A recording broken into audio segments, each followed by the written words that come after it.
Morning, Monday, August 31st, 2020. For our people, Smitty, Banton, Andre Smith, your host.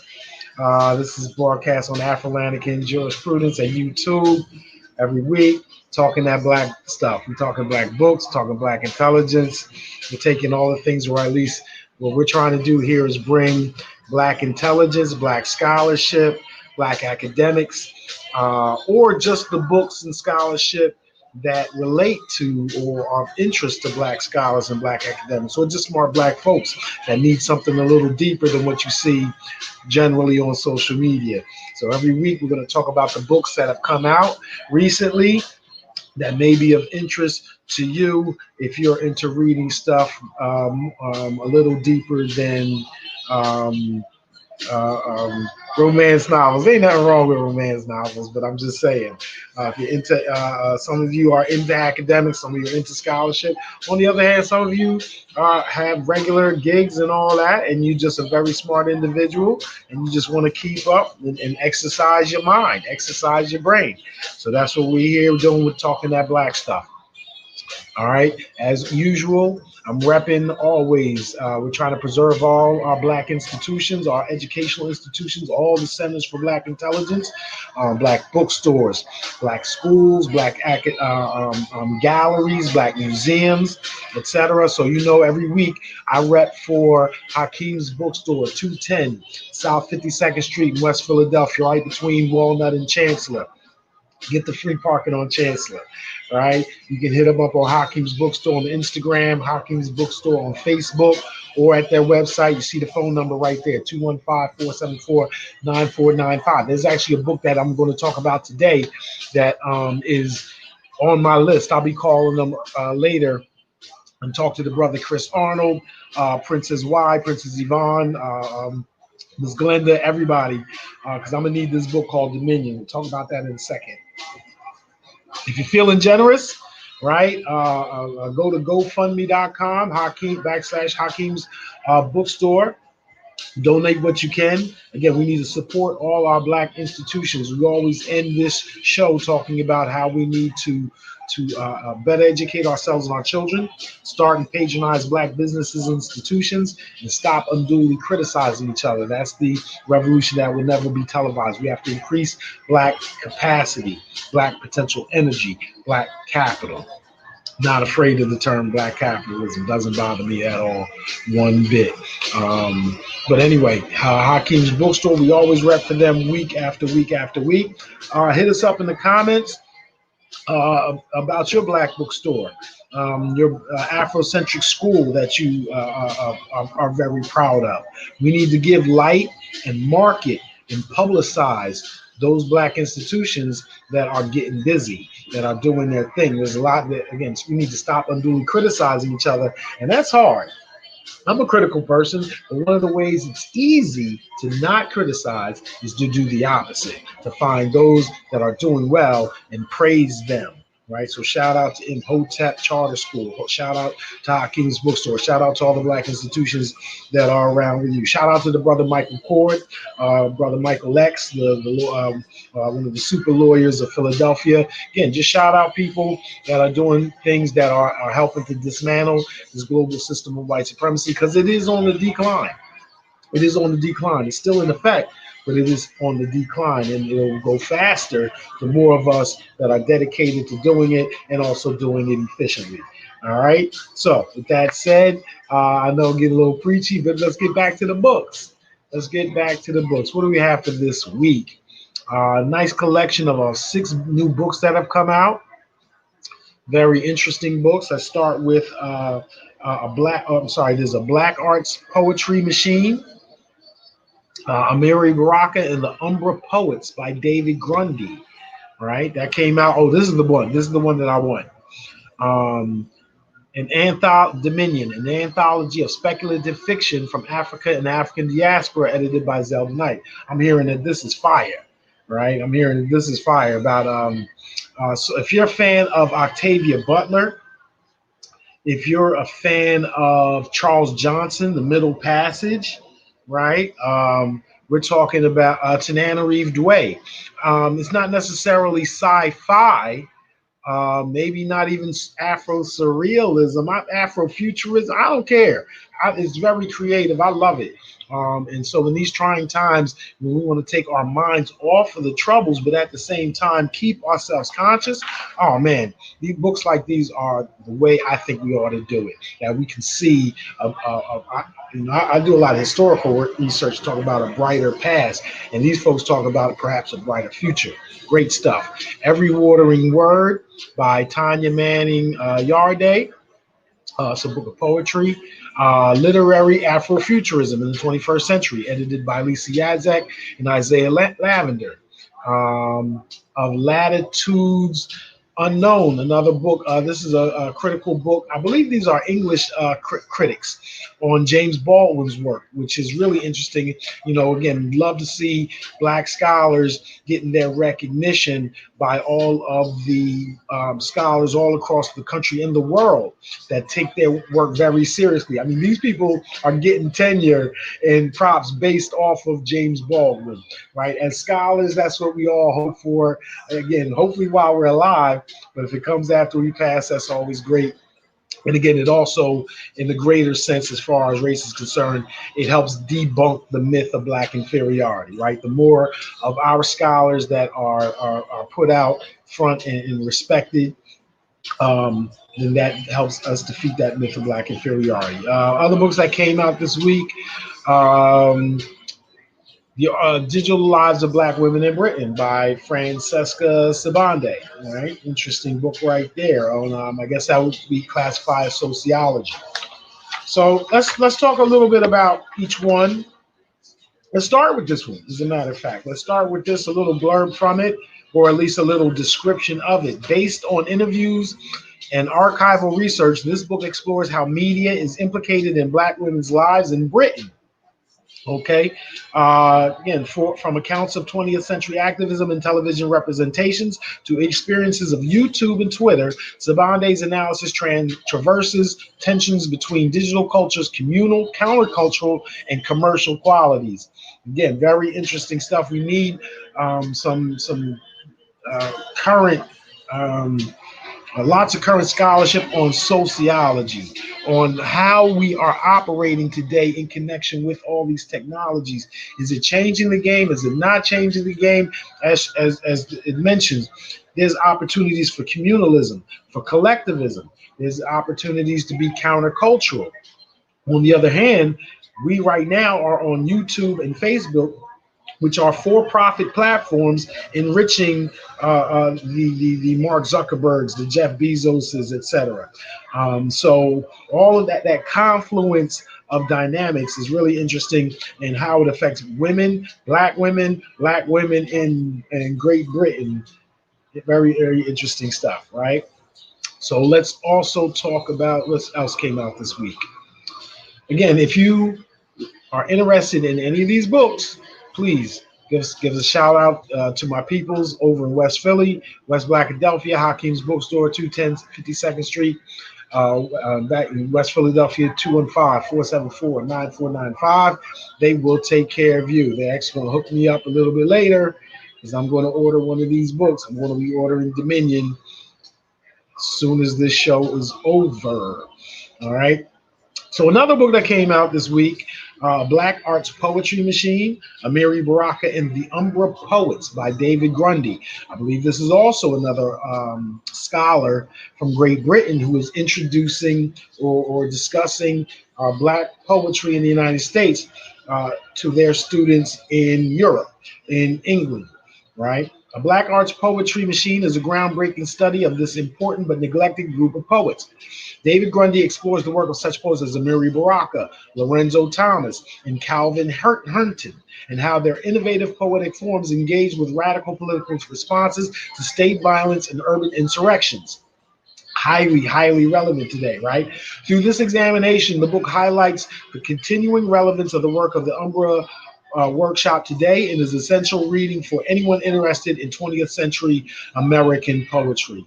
Fire right there. Okay, David Grundy, A Black Arts Poetry Machine. Sticking with poetry, Sticking with poetry, we have Every Watering Word. I'm sorry. Every Watering Word by Tanya Manning-Yarde. Wasteland Press. Every Watering Word encompasses poetic rumination about women's self-discovery, stories about coming of age, explorations of sex, sexuality, and eroticism, epiphanies gleaned from motherhood and marriage, the structure and impact of racial and gender oppression, the trials, tribulations, and triumphs experienced by love, the inheritance of jazz music, and honoring the Black Christian tradition while exploring tensions underlying what it means to be African American and Christian. You know what? This book reminds me, again, I think I mentioned her before, a good scholar and good friend of mine, Dr. Courtney Bryant. And I believe Dr. Bryant is at Manhattan College, right? Her work takes a more scholarly approach, but this is a poetic approach. Very interesting. Every Watering Word by Tanya Manning-Yarde. Shout out to all the poets out there that are in my cipher. Definitely appreciate you. Nicole Flores. Not King Britt, Major Jackson. Shout out to all the poets. Tanya Evans, right? Also a law professor and poet, Tanya Evans. Shout out to you all. Anyone? I'm Leslie Arnett Pina, right? Shout out to all the poets. Okay, the next book of Latitudes Unknown, James Baldwin's Radical Imagination, edited by Alice Mikal Craven. And again, this is by the same press that dealt with the Black Arts Poetry Machine. This one, right? Bloomsbury Academic. So they're both based out of England. Latitudes Unknown goes beyond other recent studies by focusing on new entities of Baldwin's radical imagination, his English and French language selves, his late encounters with Africa, his appearances on French television and interviews with French journalists. Maybe a lot of people in America didn't know James Baldwin was that international.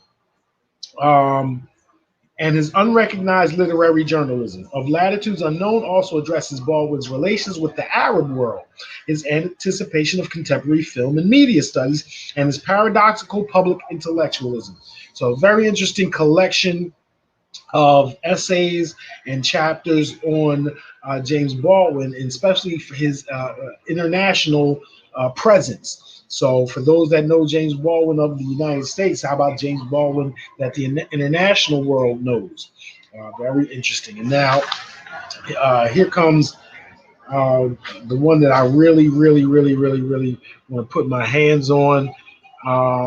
Dominion, an anthology of speculative fiction from Africa and the African diaspora, edited by Zelda Knight, Ekpeki, Oghenhovwe, Donald, and published by Aurelia Leo Books. Let's see. Let me read these are some of the. I think I pulled up at least one of the. What do you call it? A couple of the critiques or the reviews, the book reviews, extremely positive about this anthology of Afro-speculative fiction, from Afrofuturistic, Afro-surrealistic, maybe even Afro-pessimistic, who knows? But a collection like of this from scholars from a truly Afro-centered perspective, both in Americas, the African continent, etc. This is a very important piece, I think, and I'm going to have it on my shelf. This is a review by Tobias Buckell, who is also a Hugo and Nebula nominated author, and I know of that prize because Octavia Butler, who wrote Kindred, who wrote Parable of the Sower, the Imago series, she is a multiple Hugo and Nebula award winner. So that's definitely an award that I respect. He says the Dominion anthology contains an explosion of new voices and creativity from all across the diaspora. It's a feast of ideas that connects the old and the new, a song of new songs, and an exciting new collection of writers that I expect will see even greater things from in the near future. Another review, and this one by Jeff Ryman. Dominion is a massive achievement, the first new anthology with African editorship in some years. Established writers like Dil Mandela, Mame Bugoma Diene, Ekpeki Oghenhovwe, who's one of the editors, and Dare Segun Falawo join writers from Africa and the diaspora. Each story is a coruscating world of its own. And this is the description of the book. It's the first anthology of speculative fiction and poetry by Africans and the African diaspora. And here's a description of some of the chapters, right? To really pique your interest. An old god rises up each fall to test his subjects. One chapter. Another chapter has once an old woman's pet. A robot sent to mine an asteroid faces an existential crisis. Okay, a magician and his son time travel to Ngoni country and try to change the course of history. In another chapter, a dead child returns to haunt his grieving mother with terrifying consequences. Or how about Candace, an ambitious middle manager, is handed a project that will force her to confront the ethical ramifications of a company's latest project, the monetization of human memory. See, that's deep stuff like Octavia Butler. It's entertaining, but it's delving deep into the minds and the technologies and philosophy of today. Osupa, a newborn village in pre-colonial Yoruba land populated by refugees of war, is recovering after a great storm when a young man and woman are struck by lightning, causing 3 priests to divine the coming intrusion of a titanic object from beyond the sky. Come on now. I got to have this book on my shelf. Right? Again, on the one hand, you want to stay in the struggle. You want to stay as an activist. You don't want to depart from what we're doing right now. On the other hand, we know this is an election year. We know that oftentimes these media messages are very manipulating. And sometimes, besides all that, you just need a break. Right? To me, this is how you're going to keep your blackness, even when you're just taking self-care and want to have something enjoyable. If we better educate ourselves and our children, start and patronize Black institutions, stop unduly criticizing each other, that's plenty Black, right? Thank you for being out in the streets. Thank you for being out front. Thank you for those so-called leaders and the activists and all that. But the revolution is through every single day, average ordinary Black folks getting better educated, starting and patronizing Black businesses, and not unduly criticizing each other, and bigging up and lifting up that which is very productive, creative, and beneficial to us. So Dominion, an anthology of speculative fiction. We're talking about having closer union between the African diaspora. When we're talking about defeating the myth of Black inferiority. When we're talking about defeating the mental Afro-pessimism. Right now, I don't mean Afro-pessimism, defeating it as a group of scholars. I'm talking about the feeling of hopelessness, right? That can help, that can lead us to perpetuate the myth of Black inferiority. These things right here, books like this is the antidote. I'm really excited about that book. Okay, and we're going to close it out. We got one more book, very similar. Well, not similar in as far as the structure, but just the similarities in terms of creativity, imagination, in a time of trouble, in a time of white supremacy, as a response to white supremacy. Literary Afrofuturism in the 21st Century, edited by Yaszek. The contributors in this volume question generic boundaries, recover lost artists, and introduce new ones, and explore how the meteoric rise of a new Pan-African speculative literary tradition may or may not connect with Afrofuturism. Additionally, the editors have marshaled some of today's most exciting writers for a roundtable discussion of the genre. Bill Campbell, Minister Faust, Nalo Hopkinson, N.K. Jemisin, Chinelo Anwalu, Nisi Shaw, and Nick Wood. Interesting book, a definite interesting follow-up to the Dominican anthology. And I would watch it or read it just so I can know who these people are and know who they know. Right? That's one of the good things about getting to know a good scholar or a good author. Who do they read? Who taught them, or who do they follow? Who do they appreciate? And that's, again, how we can defeat Afro-pessimism. That's how we can take a break from activism and fighting white supremacy as far as intergroup conflict, and stay within ourselves and elevate and aggrandize ourselves and our own cipher, independent and more self-determinative. All right. So with all that, again, save all the centers of Black intelligence, save all Black bookstores, schools, and academies, museums, galleries, and archives. Right. And at the end, and as we're going to do every week, we want to better educate ourselves and our children. We're going to start and patronize Black businesses and institutions. We're going to stop unduly criticizing each other. That is the revolution that will never be televised. See you next week. Hotep, Dre Smith for our people. One time. Peace.